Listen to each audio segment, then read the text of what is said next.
स्वागत है आप सभी का हमारे YouTube चैनल ज्ञान आरबीएल में। दोस्तों आप सभी के लिए हम पेट की क्लासेस लेकर के आ रहे थे 2025 की, और इसमें हम भूगोल देख रहे थे। ठीक, उसके पहले मैं आपको बताऊं साथियों, आपको बता दें कि पेट की क्लासेस में हम साथियों पूरा इतिहास पढ़ चुके थे। इतिहास के बाद मेरे दोस्तों आंदोलन पढ़ चुके थे। आंदोलन के बाद हमने अर्थव्यवस्था पूरा पढ़ा दिया था ये। ठीक है, अर्थव्यवस्था के बाद दोस्तों हमने संविधान पढ़ा दिया, लोक प्रशासन पढ़ा दिया। ठीक है, अब आपको पता है हम देख रहे हैं भूगोल। ठीक है, भूगोल में हमने पहला वीडियो दोस्तों बनाया था इसके संक्षिप्त वर्णन के बारे में। आज दोस्तों हमारा ये दूसरा पार्ट है और आज हम दोस्तों खनिज संसाधन के बारे में देखने वाले हैं। ठीक है, चलिए शुरू करते हैं दोस्तों। उसके पहले आपको बता दूं कि मेरे साथियों आपके लिए हमने प्लेलिस्ट भी बना दी है। आपके पेट से लेकर के तो UPSSC पेट के नाम से प्लेलिस्ट मिल जाएगी। प्लेलिस्ट में जाकर के इसको सब क्रम में लगे हुए वीडियो मिल जाएंगे, जाकर के देख सकते हैं। ठीक है, फिर दोस्तों UPSI यूपी पुलिस के लिए स्टैटिक GK 3.0 हमने ये लेटेस्ट शुरू किया था 2025 के लिए दोस्तों, एकदम अपडेटेड तरीके से, तो जाकर के आप इसे भी देख सकते हैं। और दोस्तों करंट अफेयर सभी चीज़ें देख सकते हैं। ठीक, इसके अलावा दोस्तों जिनको PDF वगैरह चाहिए हमारे ज्ञान आरबीएल ऐप को डाउनलोड करिए, इसका लिंक नीचे दिया हुआ, या फिर डायरेक्ट जाइएगा प्ले स्टोर में। ठीक, ऐसा लोगो मिल जाएगा। जैसे दोस्तों डाउनलोड करेंगे उसे लॉगिन करें दोस्तों, ई-बुक्स वाले कॉलम में जाइए और यहाँ पे आप देखेंगे कि साथियों ये है पेट का बैच। पेट PDF बैच है दोस्तों, 111 रुपये मात्र दोस्तों, इसे जा करके ले सकते हैं। फिर इन्हें प्रिंट आउट भी करवा सकते हैं, बाहर निकाल के पढ़ सकते हैं पेट की तैयारी के लिए। ठीक है, इसके अलावा करंट अफेयर आपको मिल जाएगा मात्र 25 रुपये में दोस्तों, पूरे 2025 का मिलेगा। जैसे जैसे महीने समाप्त होंगे वैसे से डाल दिया जाएगा। जनहित याचिका दोस्तों PIL UPSI के लिए दोस्तों मोस्ट इंपॉर्टेंट है, 25 रुपये में। ठीक है, इसके अलावा कंप्यूटर की ई-बुक मिल जाएगी, हिंदी की ई-बुक्स वगैरह हैं। ठीक है, देखिए हिंदी साहित्य का इतिहास है सभी एग्जाम्स के लिए, उत्तर प्रदेश स्पेशल ई-बुक 50 रुपये में। और दोस्तों ये है स्टैटिक GK आपके UPSI यूपी पुलिस के लिए मोस्ट इंपॉर्टेंट अपडेटेड तरीके से जाकर के ले सकते, परचेस कर सकते दोस्तों। यहीं पे आपको और सारी बुक्स मिल जाएंगी, चाहे वो इतिहास का हो, भूगोल का हो। ठीक है, तो जाइए देरी किस बात की, चलिए शुरू करते हैं वीडियो को। तो साथियों आज का हमारा प्यारा सा टॉपिक है खनिज संसाधन। क्या है मेरे दोस्तों? खनिज संसाधन। तो मेरे साथियों जो खनिज संसाधन के बारे में देखते हैं, देखिए अगर मैं बात करूं खनिज संसाधन की, तो खनिज संसाधन को मुख्यतः हम कितने भागों में बांटेंगे? 2 भागों में। ठीक है, कितने भागों में? खनिज संसाधन को मुख्यतः 2 भागों में बांट सकते हैं। एक होते धात्विक खनिज, क्या? धात्विक खनिज दोस्तों। ठीक है, और एक होते हैं अधात्विक खनिज। ठीक है, देखिए धात्विक खनिज क्या होते हैं मेरे दोस्तों, समझिएगा, समझने की कोशिश करिएगा। धात्विक खनिज क्या होते हैं? धात्विक खनिज वे खनिज होते हैं जिन्हें गलाने पर धातु प्राप्त हो। देखिए धातु प्राप्त हुआ, धात्विक हो गए।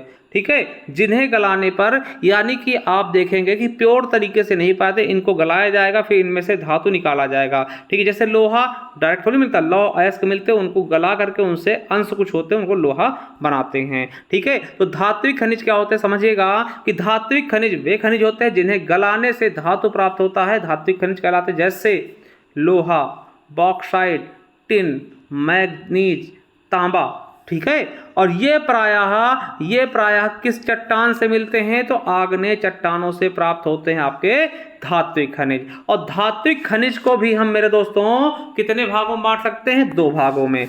देखिए 2 भागों में खनिज को बांट, धात्विक, अधात्विक। अब धात्विक खनिज को भी 2 भागों में बांटते हैं, मुख्यतः हल्का फुल्का समझ लीजिए। पहले होते हैं लौह धातु, इसमें दोस्तों लोहे के अंश पाए जाते हैं। लोहे के अंश दोस्तों समझ सकते हैं कि वो अंश कैसे पहचानेंगे दोस्तों? आपके पास चुंबक होगा, चुंबक को दिखाएंगे दोस्तों, चिपका लेता। आपने देखा होगा, देखिए चुंबक केवल लोहे को नहीं चिपकाता, निकेल को भी चिपकाता है, कोबाल्ट को चिपकाता है, इसमें लोहे के थोड़ा बहुत अंश होंगे ना, उनको भी चिपकाता है। ठीक है, तो लौह धातु कौन से होते हैं? जिनमें लोहे के अंश पाए जाएंगे। ठीक है, जैसे लौह अयस्क, मैग्नीज, निकल, कोबाल्ट। ठीक है, अलौह धातु क्या होता है? जिसमें लोहे के अंश बिल्कुल ना हो, जिन्हें चुंबक भी ना घसीटे, और वो अलौह धातु होते हैं, और ये सभी धात्विक होते हैं। ठीक है, जैसे तांबा, सीसा, जस्ता और आपका बॉक्साइट। क्या दोस्तों?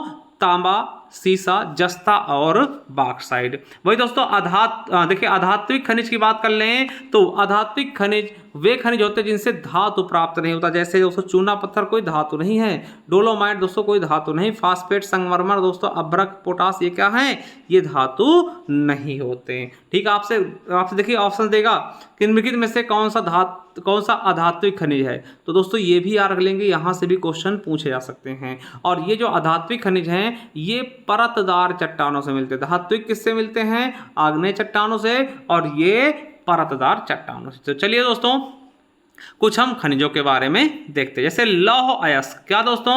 लौह अयस्क के बारे में देखते हैं। आपको बता दें इसके मुख्यतः 4 अयस्क होते हैं। देखिए लौह अयस्क भी 4 तरीके से पाया जाता है, ठीक है। आप देखिए एक क्वेश्चन और यहाँ पे लिख लीजिएगा कि आयरन यानी जो लोहा होता है, लौह की कमी से दोस्तों मानव में क्या होता है? एनीमिया रोग होता है। खास करके दोस्तों महिलाओं में एनीमिया रोग ज्यादा होता है, ठीक है, जिसको अरक्तता बोलते हैं, यानी खून की कमी बोलते हैं। देखिए लोहे में भी दोस्तों, हीमो में देखिए हीमोग्लोबिन होता है ना, हीमोग्लोबिन, तो दोस्तों हेमो क्या होता है? ये लोहा ही होता है, ठीक है, याद रखेंगे, ठीक है। तो खून में भी लौह अयस्क लौह पाया जाता है, ठीक है, आयरन का, तो याद रखेंगे। चलिए अब दोस्तों हमने बताया कि इसके 4 प्रमुख अयस्क होते हैं लोहे के। कौन कौन से? देखिए पूछा जाता है, ये याद रखिएगा, चारों नाम याद रखिएगा। देखिए पहला है मैग्नेटाइट।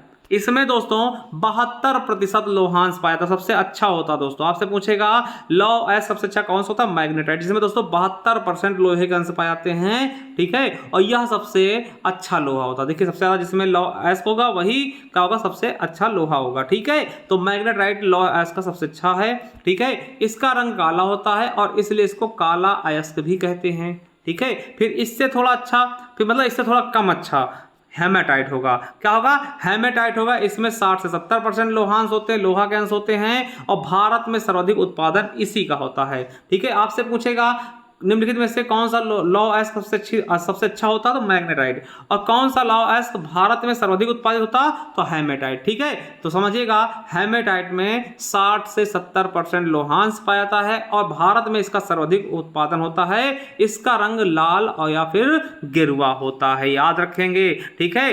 तीसरा है लिमोनाइट दोस्तों, इसमें 35 से 50% लोहा पाया था और दोस्तों ये पीले रंग का होता है, ठीक है। फिर होता सिडेराइट, इसमें लोहांश दोस्तों 10 से लेकर 48% तक पाया था और दोस्तों इस अयस्क को आयरन कार्बोनेट भी बोलते हैं और इसका रंग भूरा होता है। और यह सबसे निम्न स्तर का लोहा होता है, यानी सबसे खराब लोहा कौन सा होगा? सिडेराइट, ठीक है। समझ गए होंगे बहुत अच्छे से, सबसे निम्न स्तर का लौह अयस्क होता है। अगर हम बात कर लो लौह अयस्क दोस्तों सर्वाधिक उत्पादक देश कौन से हैं? तो ऑस्ट्रेलिया, ब्राजील, और नोट करके लिख लीजिएगा कि मारक्वत श्रेणी दोस्तों अमेरिका का संबंध इसका कहां से है? लौह अयस्क। आपसे पूछेगा मारक्वत श्रेणी का संबंध किससे है? लौह अयस्क से। कहां है? अमेरिका में है। सर्वाधिक उत्पादित करने वाला राज्य कौन सा है अपने देश में दोस्तों? उड़ीसा। भंडारण कहाँ है? देखिए उत्पादित मतलब उत्पादन, निकाल कौन रहा है, और भंडारण सबसे ज्यादा इसके पास रखा है। कुछ लोग होते नहीं कि घर में दोस्तों पैसे भंडार करके रखते हैं, खर्च नहीं करेंगे, ठीक है। उस श्रेणी में कौन आएगा? कर्नाटक। भैया भंडार करेगी, कभी जब सबके पास नहीं होगा तब हम निकालेंगे, तब महंगा देंगे, ठीक है। उड़ीसा क्या करता है? बेचते रहो भैया, बहुत है, ठीक है। खनन इनके खाने कहाँ हैं? तो मयूरभंज हो गया, क्योंझर हो गया, बादाम पहाड़ी दोस्तों ये उड़ीसा के हैं। बैलाडीला पहाड़ी और बस्ता दोस्तों छत्तीसगढ़ के दोस्तों। बैलाडीला पहाड़ी पूछा भी जा चुका है यूपी पुलिस 2024 में, कहाँ है? छत्तीसगढ़ में, ठीक है। चलिए दूसरा है मैग्नीज। क्या दोस्तों? मैग्नीज मेरे दोस्तों आपको बता दें लौह अयस्क के प्रगलन के लिए, क्या लौह अयस्क के प्रगलन के लिए मैग्नीज एक महत्वपूर्ण कच्चा माल होता है। इसमें इसका प्रयोग लौह मिश्र धातु विनिर्माण में किया था, यानी कि लोहे की जो मिश्र धातु बनती है उनमें इसका इस्तेमाल ज्यादा करते हैं। इसका अयस्क कौन कौन से हैं? तो साइलो, मैलिन और ब्रोनाइट दोस्तों पूछे जाते हैं। भंडारण देश कौन कौन से? सबसे ज्यादा कहाँ भंडारण है मैग्नीज का? दक्षिण अफ्रीका, फिर यूक्रेन, फिर ब्राजील। वही राज्य की बात कर लें, ठीक है, राज्य की बात करें भंडारण में तो उड़ीसा, कर्नाटक, फिर मध्य प्रदेश। सबसे ज्यादा कहाँ भंडारण है? उड़ीसा में। खान, कालाहंडी, क्योंझर, ठीक, ये दोनों उड़ीसा में है, ठीक। आपसे पूछ सकता है क्योंझर कहाँ है? उड़ीसा में, ठीक है। वहीं उत्पादक राज्य की बात कर लें तो दोस्तों दक्षिण अफ्रीका, सॉरी देश की बात करें दक्षिण अफ्रीका सबसे ज्यादा उत्पादक करता है और सबसे ज्यादा भंडारण भी है, ठीक है। फिर चीन, फिर ऑस्ट्रेलिया। उत्पादक राज्य की बात करें तो मध्य प्रदेश, महाराष्ट्र और उड़ीसा। चलिए तांबा की बात करते हैं तो दोस्तों तांबा क्या है? इंपॉर्टेंट याद रखिएगा, मानव द्वारा प्रयोग किया जाने वाला प्रथम धातु क्या है? तांबा। देखिए पेट में पूछा गया क्वेश्चन है कि मानव द्वारा प्रयोग में लाया गया पहला धातु क्या है? तांबा है। यह अत्यधिक लचीला, न विद्युत का सुचालक होने कारण व यहाँ पे व लिख लेंगे, यह अत्यधिक लचीला व विद्युत का सुचालक होने कारण दोस्तों विद्युत कार्यों में अधिक प्रयोग आया था, ठीक ठीक है। आपको पता है विद्युत कार्यों में दोस्तों आप तांबे के तार बहुत देखते होंगे, ठीक है। इसके अयस्क कौन कौन से हैं? चेल्कोसाइड, चेल्कोपाइराइड। आप दोस्तों बता दें कि तांबा से मिश्रित धातु बनाते हैं, जैसे कि तांबा में अगर टिन मिला दें तो कांच से बन जाएगा, देखिए यूपीएसआई में पूछा गया। और पीतल बनाने दोस्तों तांबा में जस्ता मिला के पीतल बनाते हैं दोस्तों, ये भी पूछा गया। ये आपके लिए इंपॉर्टेंट है, मिश्र धातु हैं, ठीक है, तांबा के साथ मिला करके बनाए जाते हैं, ठीक है, यूपीएसआई में पूछा गया। उत्पादक राज्य की बात कर ले दोस्तों तांबे की, तो मध्य प्रदेश, ठीक है, फिर राजस्थान, फिर झारखंड। भंडारण की बात कर लें तो राजस्थान, झारखंड, मध्य प्रदेश। सबसे देश कौन सा है इसके मामले में तांबा के? तो चिली का। कहाँ? चिली में कहाँ पर? तो चिक्की कमाटा में, ठीक, एसएससी सीपीओ में पूछा गया। और खान की बात कर ले, खेतरी हो गया, झुंझुनू हो गए, राजस्थान के हो गए, सिंहभूमि, हजारीबाग, पलामू, ये झारखंड के हो गए, ठीक है। चलिए आगे बाक्साइड, देखिए एक क्वेश्चन बहुत पूछता बाक्साइड से। बाक्साइड किसका अयस्क है? तो एल्यूमिनियम का अयस्क है, ठीक है, वेरी वेरी इंपॉर्टेंट, यूपीएसआई में पूछा गया, ठीक है। देश कौन सा है दोस्तों? ऑस्ट्रेलिया। उत्पादक राज्य उड़ीसा, गुजरात, ठीक है। भंडारण राज्य उड़ीसा, आंध्र प्रदेश। और खान इसके कालाहांडी, संबलपुर उड़ीसा में, कटनी, बालाघाट, जबलपुर दोस्तों मध्य प्रदेश में, ठीक है। आपको और दोस्तों जो बालको दोस्तों है ना, हिंडाल्को दोस्तों आपके यूपी में है, कहां पर? रेणुकूट में दोस्तों। वो उसका भी संबंध एल्यूमिनियम से है, हिंडाल्को कंपनी है, ठीक है, वेरी वेरी इंपॉर्टेंट हिंडाल्को, ठीक है। रेणुकूट का संबंध किससे? हिंडाल्को से है, ठीक है। और हिंडाल्को क्या है? एल्यूमिनियम का की फैक्ट्री, ठीक है। चलिए आगे देखते हैं सोना दोस्तों। सोना को आपको पता है इसे अंतर्राष्ट्रीय मुद्रा भी कहते हैं दोस्तों, ठीक है। और शुद्ध सोना कितने कैरेट का होता है? 24 कैरेट का, ठीक है। क्या शुद्ध सोने गहने बनते दोस्तों? वैसे बनते नहीं, क्योंकि मुलायम होता है, ठीक है। आप देखते होंगे कि ये 20 कैरेट का है ना, ये 18 कैरेट। देखिए औरतें ज्यादा समझती हैं इनके बारे में, ठीक है, क्योंकि उनका प्रिय धातु होता है सोना, ठीक है।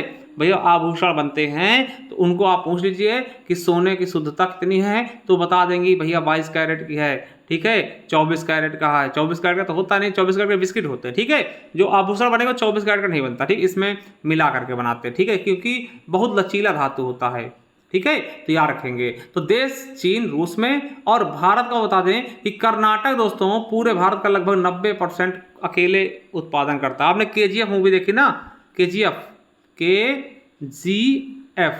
कोलार गोल्ड फील्ड, है ना, ये चीज है केजीएफ, है ना, वो उसी पे आधारित था, कोलार खान पे ना। चलिए तो खान कौन कौन से? Kolar Khan, very very important, आपसे पूछे कोलार खान किससे संबंधित है? सोने से। हट्टी रामगिरी खान। आपको बताते हैं हट्टी गोल्ड माइन कंपनी भारत की एकमात्र सोना उत्पादक कंपनी भी है, याद रखेंगे मेरे दोस्तों, ठीक है। दोस्तों आपको बता दें कैरेट, 24 कैरेट कितने % बराबर होता है? 100% के, ठीक है, याद रखेगा।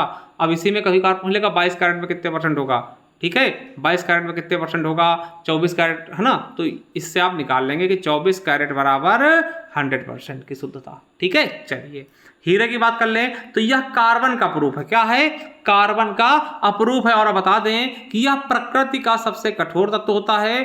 कहाँ पाया था? देश दोस्तों रूस है। और उत्पादक दोस्तों उत्तर, अगर मतलब राज्यों की बात कर लें तो मध्य प्रदेश, आंध्र प्रदेश, छत्तीसगढ़ में। आपको बता दें मध्य प्रदेश की पन्ना और सतना की खान में ये सब हीरा के लिए प्रसिद्ध हैं। और कोहिनूर हीरा दोस्तों गोलकुंडा की खान से निकाला गया था, जो कि इंग्लैंड में है ना, आपको पता होगा। तो कोहिनूर हीरा भी गोलकुंडा की खान से निकाला गया था। चलिए चांदी की बात कर लें तो दोस्तों विद्युत का सबसे अच्छा सुचालक क्या होता है? चांदी होता है, सिल्वर, ठीक है, सबसे अच्छा सुचालक। इसके भी आभूषण बनते हैं। और दोस्तों ये महंगा है इसलिए इसके तार नहीं बनाए जाते हैं, ठीक है, मगर सबसे अच्छा सुचालक चांदी होता है, ठीक है।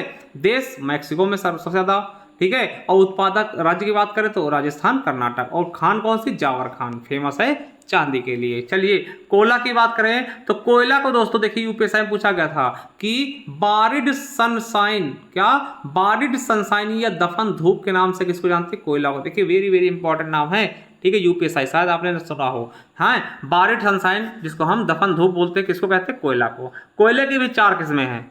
क्या है? 4 किस्में हैं मेरे दोस्तों कोयले की। आपको बता दें एंथ्रासाइट, इसमें कार्बन की मात्रा 80 से 95% होती है, जैसे लोहांस पर रहते हैं ना वैसे ये भी, ठीक है। और दोस्तों ये सबसे अच्छा कोयला होता है यूपीएसआई में, सॉरी यूपी पुलिस में पूछा गया। फिर बिटुमिनस, इसमें कार्बन की मात्रा 60 से 80%, और यह इसका उत्पादन भारत में बहुत अच्छा होता है, ठीक है। देखिए सबसे अच्छा कोयला एंथ्रासाइट। और दोस्तों कौन सा भारत में सबसे ज्यादा उत्पादित होता है? बिटुमिनस। फिर लिग्नाइट होता है, इसमें कार्बन की मात्रा 40 से 60% होती है और इसको भूरा कोयला बोलते हैं। ठीक है, भूरा होता है इसलिए भूरा कोयला बोलते हैं। ये पेट में पूछा गया था, भूरा कोयला के नाम से किसको जानते हैं? लिग्नाइट को। ऐसी खान दोस्तों फेमस है नवेली खान। ठीक, कंप्यूटर ऑपरेटर में पूछा गया क्वेश्चन। और चौथा है पीट कोयला, सबसे निम्न स्तर का सबसे खराब कोयला होता है। इसमें दोस्तों कार्बन की मात्रा 10 से 40% होती है और सबसे निम्न प्रकार कोयला होता है। बात कर ले किस देश में सबसे ज्यादा कोयला है दोस्तों, देश की बात करते हैं तो चीन, भारत, फिर अमेरिका। ठीक है, भंडारण में दोस्तों राज्य कौन सा है? झारखंड। और उत्पादन में छत्तीसगढ़। दोस्तों इधर ही सबसे ज्यादा मिलता है। और दोस्तों उत्तर प्रदेश में सोनभद्र में सिंगरौली के पास। ठीक है, थोड़ा वो जो निकलता है, चलिए समझ रहे होंगे। और जर्मनी का दोस्तों, जर्मनी का रूर क्षेत्र दोस्तों कोयला क्षेत्र है। ठीक है, जर्मनी का दोस्तों रूर क्षेत्र जो है वहां पे कोयला पाया जाता है, ये भी याद रखेंगे। ठीक है, चलिए यूरेनियम की बात करते हैं दोस्तों। तो यूरेनियम का दोस्तों बहुत बड़ा योगदान है परमाणु बम में। ठीक है, अभी दोस्तों आपको पता है कि ईरान के ऊपर दोस्तों हमला किया गया था, है ना, अमेरिका द्वारा, क्योंकि परमाणु बम बना रहा था। ठीक है, चलिए इसको दोस्तों मेटल ऑफ होप कहते हैं। परमाणु ऊर्जा उत्पादन में इसका काम होता है। ठीक है, ये यूपी पुलिस एग्जाम में पूछा गया। ठीक है, कि परमाणु ऊर्जा उत्पादन में किसका प्रयोग करते हैं? यूरेनियम का। आप बताते हैं प्रयोग क्या होगा? परमाणु बम बनाने तथा यूरेनियम 235 का प्रयोग परमाणु संयंत्रों में ईंधन के रूप में भी किया जाता है। ठीक है, ईंधन के रूप में भी इसका होता है। और ये बहुत इंपॉर्टेंट कि पिच ब्लेंड दोस्तों किसका है? यूरेनियम का। और थोरियानाइट। ठीक है, पिच ब्लेंड बहुत पूछा आता है। देश कौन सा दोस्तों यूरेनियम सबसे प्रसिद्ध? कजाकिस्तान। अपने भारत में बात कर लें तो आंध्र प्रदेश और झारखंड में। और खान इसकी जादू घोड़ा है दोस्तों यार के झारखंड में। ठीक है, और यार के दोस्तों यूपी में बहुत पूछा था, तो ललितपुर में ही, केवल और केवल दोस्तों ललितपुर में ही यूरेनियम पाया जाता है। ठीक, यूपी में, उत्तर प्रदेश में थोड़ा बहुत। ठीक है, चलिए यूरेनियम ऑक्साइड को दोस्तों पीला केक के नाम जानते हैं, ये यूपी पुलिस 2018 में पूछा गया क्वेश्चन है। चलिए सीसा दोस्तों, सीसा का ऐसा कौन है? गैलेना। और यह विद्युत का कुचालक होता है, इसमें बिजली नहीं मारेगा। ठीक है, और देश कौन सा सर्वाधिक उत्पादन में? आपका चीन और राज्य राजस्थान। चलिए इसके बाद जस्ता दोस्तों, जस्ता का दोस्तों ऐसा कौन है? सल्फाइड और कैलेमीन। ठीक है, इसका भंडारण व उत्पादन में राजस्थान है और खान का नाम जावर है। देखिए एक खान से कई चीजें निकलती है, ऐसा नहीं कि सर खान जावर तो आपने चांदी लेता है, तो भैया कई चीजें निकलती हैं, उसमें मिक्स होते हैं, उनको अलग किया जाता है। ठीक है, चलिए ग्रेफाइट दोस्तों, इसे काला शीशा एवं प्लम्बगो बोलते हैं। ठीक है, चलिए इसका प्रयोग भी परमाणु रिएक्टर में मंदक के रूप में तथा पेंसिल के लेडों के रूप में। ठीक है, आपने पेंसिल देखी, उसमें जो ब्लैक कलर का होता है वो ग्रेफाइट ही होता है। ठीक है, उत्पादक दोस्तों तमिलनाडु, झारखंड और कर्नाटक में। ठीक है, याद रखेंगे। परमाणु रिएक्टर के मंदकों के रूप में इसका प्रयोग करते हैं। लिथियम, लिथियम दोस्तों यह सबसे हल्की धातु क्या है? यह सबसे हल्की धातु है। इसका प्रयोग बैटरी बनाने में, और हाल ही में दोस्तों भारत में लिथियम के भंडार दोस्तों जम्मू कश्मीर राजस्थान में मिले थे ना, सुना होगा चर्चा में।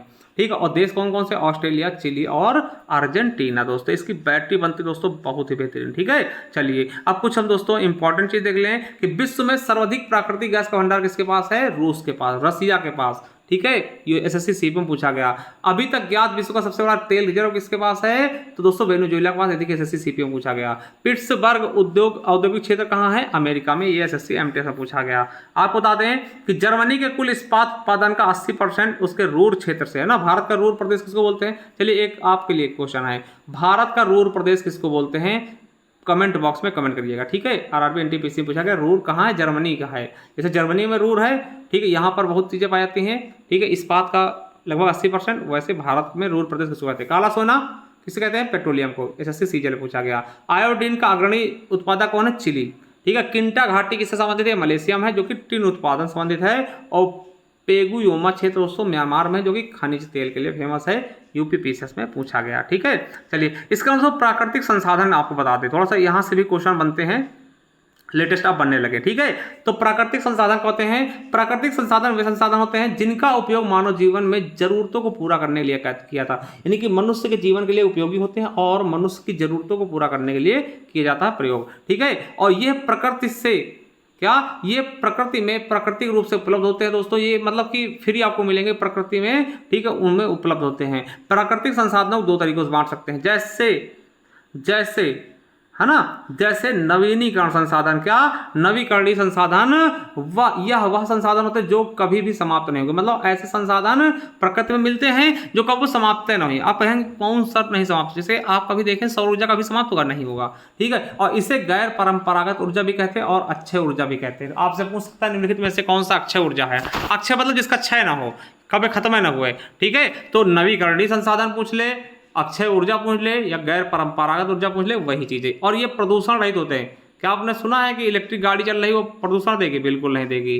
ठीक है, सौर ऊर्जा चल रही प्रदूषण होगा? बिल्कुल नहीं। ठीक है, तो ये प्रदूषण रहित होंगे, नवीकरणीय संसाधन है, इन्हीं को हम अक्षय ऊर्जा बोलते हैं, इन्हीं को हम गैर परंपरागत ऊर्जा बोलते हैं। जैसे ज्वारीय ऊर्जा, ज्वार भाटा जो उत्पन्न होती है, पवन ऊर्जा, पवन चक्की लगी होती है ना, पवन ऊर्जा, भूतापी ऊर्जा। दोस्तों ये आपको बता दें, भूतापी ऊर्जा, ठीक है, जो भूमि से ताप निकलता देखते होंगे जलता हुआ पहाड़ों पे। ठीक है, सौर ऊर्जा, सौर ऊर्जा दोस्तों अब घर घर लग रहे हैं, आपको पता होगा। बायोमास ऊर्जा, ज्वार शक्ति ऊर्जा, जैव ऊर्जा, महासागरीय ऊर्जा और हाइड्रोजन। दोस्तों ये क्या है? ये नवीकरणीय संसाधन, जो कि यूपी पुलिस और यूपीएसआई में पूछा गया। अब देखो क्वेश्चन कैसे आते हैं, कौन सा नवीकरणीय ऊर्जा का स्रोत नहीं? देखिए एसएससी सीजीएल में पूछा गया, कौन सा नहीं है?